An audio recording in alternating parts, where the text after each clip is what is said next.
Hello guys, makadii. Zita ndinonzi Misho Magaya. Ndauya nechirongwa chinonzi Taura naMishi. Chii chakunetsa? Chii chakushayisa hope? Zvinofadza, zvinosuwisa. Ngatikurukure. Chirongwa tachiunza tichida kuzama kufaita matambudziko atiri kusangana nawo ekuti vanhu vari kubatwa nezvirwere zvakasiyana siyana nekuda kwemastress. Vamwe vari kuzosvika pakuzviuraya nekuda kwekuti awana dambudziko rawana asi kuti audze munhu anomuziva anotya kusekwa kana kuti anotya kushorwa. So pachirongwa chino guys ndopatinokurukuraka kuti kana paine zviri kukunetsa unondibata totaura tigouya nedambudziko rako pano kuti pane vanobatsirawo nemazano akanaka vanhu vobatsirika.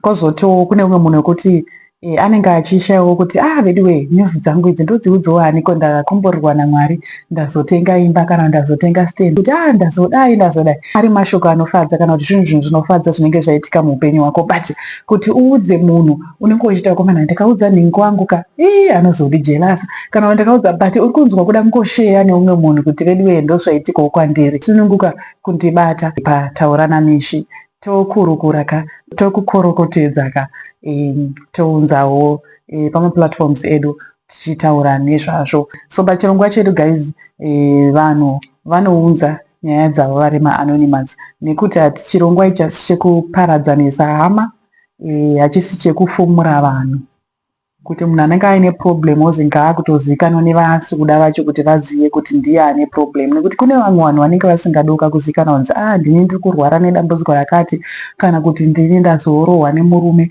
kana kuti ndini ndazodai nekudai nekudai. So paTaura naMishi ndepekuti unouya wakawanda, unouya wakawanzwa, tobatsirana zvakanaka.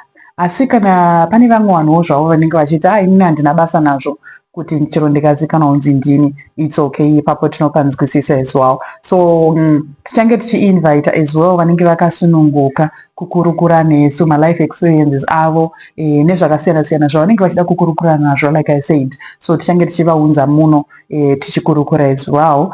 Kozoti vekumafoni ivavo vanenge vachisenda maproblems avo kumafoni vari maanonymous ndovekuti ndinenge ndichizoya pano ndichikutaurirai dambudziko ravanenge vainaro. So guys, rekati patangopinda muchirongwa chedu tisapedze nguva yakanyanya. Pana brother vedu vakandibata vachiti Mishi, ndine problemo yangu yekuti ndinoswinyiwa kwekuita nakutsvina.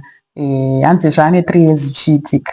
Akambozama kuenda kumafamasi vachipiwa mushonga asi zviri kuramba kupera. So anga achida kunzwawo kuti pamwe pane vanozivawo maremedies maherbs ekuti vange vachibatsirika nekuti hanzi zvinondinetsa zvisingaite zvinonditambudza kana zvichinge zvatanga.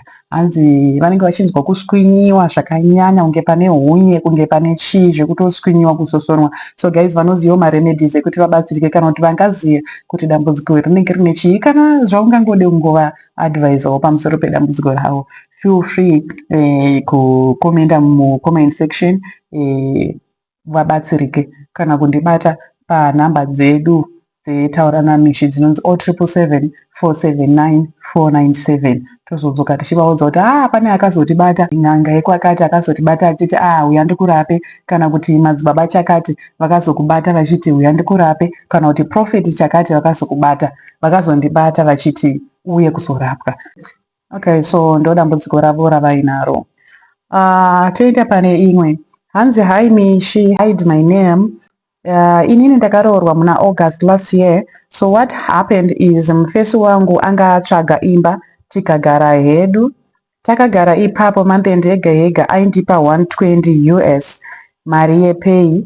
So about 3 months kusvika hanzvadzi yake andiudza kuti anohora 200, right? Hanzvadzi yake kusvika yazomuudza kuti aiwa munhu yaahore 120 anohora 200. Ndikamubvunza kuti unombohora mari? Akati 180. Ndikati ukunyepa. Ndikabvunza kuti imwe mari yaichimboenda kupi? Haana hake kupindura zvinonzwisisika. Tagara munhu anga akunonoka hake kuuya kumba. Ndazviona mumwe musi ndikati inini hangu ndaneta baba kumirira mari yenyu. Ndakunotsvaga basa semunhu ane mapapers, munhu achiramba. Hanzvadzi yacho akatanga kumukumbira mari achingosenda, ozouya kumba akuti ndatumira mari. Ndakabvunza kuti sezvo achiziva kuti une mukadzi anodii kukumbira inini. Hanzi iye akabva ati hanzvadzi yangu yati handisisina mari yekutenga mapepa mwana haasisina porridge. Mari yangu yerendi yashota, what not. Hanzi takagara tese zveye kusvika ndarongedza mabhegi nekuti anga akuuya kumba akadhakwa oisa maearphones ndirimo mumba. Hanzi ndo pandakazoti zvepano ndazvitadza, ndo paakaenda. So ari kubvunza kuti ndoita sei, ndakamhanya here, ndakaita zvisiririzvo here pakuenda apo. So ndibatsire iwo, kune vari mudzimba dzavo munozvirongawo sei? Hanzi hai Mishi, ini ndine nyaya yangu iri kundidya mwoyo. Mufana kwete wekuzvarwa naye asi wemumhuri akaroora. Saka ndakashanya kumba kwavo ndichiti tionane tichiri vapenyu. Pandakadzokera kwandogara ndakazoziva later kuti vanoshandisa foni 1 nemukadzi wake. Mushure mekunge ndaisirwa voice note achindiudza kuti mufana wenyu mumba yemukati hamuna mufaro, anoenda kumafaro achidzoka kuma4 chero aripo anovata pasina chaaita, uye mwana tingaita sei kokozi taane 2 years pasina mwana. Ndakaudza mainini mashoko ekuvaka musha ndikati udzai vana tete vaite basa ravo. Akati havandide ava, vamwe vakandirova vachiti ibva pano. Ndikati saka poitwa seiko? Vakati ndinovimba kuti imimi tikadanana zvedu zvinoita, nekuti pandakakuonai paya ndakaona muri munhu bhoo, chero kukuitira vana zvinoita. Saka inini ndiri kushaya reply inoita kuti ndivaudze, nekuti ndiri kutongwa nenyika dzakawanda. 1, kuti ndiudze mufana wangu hapana chitsotsi ihondo. Number 2, ndikazviramba inini, mainini vanogona kuti bamukuru ndivo vakanditanga. Pakaipa. Number 3, ndikabvuma pakaita mwana, vana oro kubatwa, ndinozonyarirepiko nehama neshamwari? Saka ndangoti ndizviburitse mumwoyo, nekuti ndega zvandiremera. Ndozvipedza sei nekuti namafana bhoo tinofonerana nekuita nyaya pasina chakaipa. Saka kuti ndiite block contact iyi, mufana ndiye muridzi wefoni anoti tatadzira neiko. Ndinotya kupiwa maadvice ekunzi dzawira mutswanda hadzichanetse kunhongera, nekuti rine manyanga hariputirwe. Gure rinofumuka namafana zvinozoperawo sei? Ipapo manje ndo panenge pachinetsa. Mainini vanochema kwandiri vachiti anobuda haatauri, ukabvunza anorova.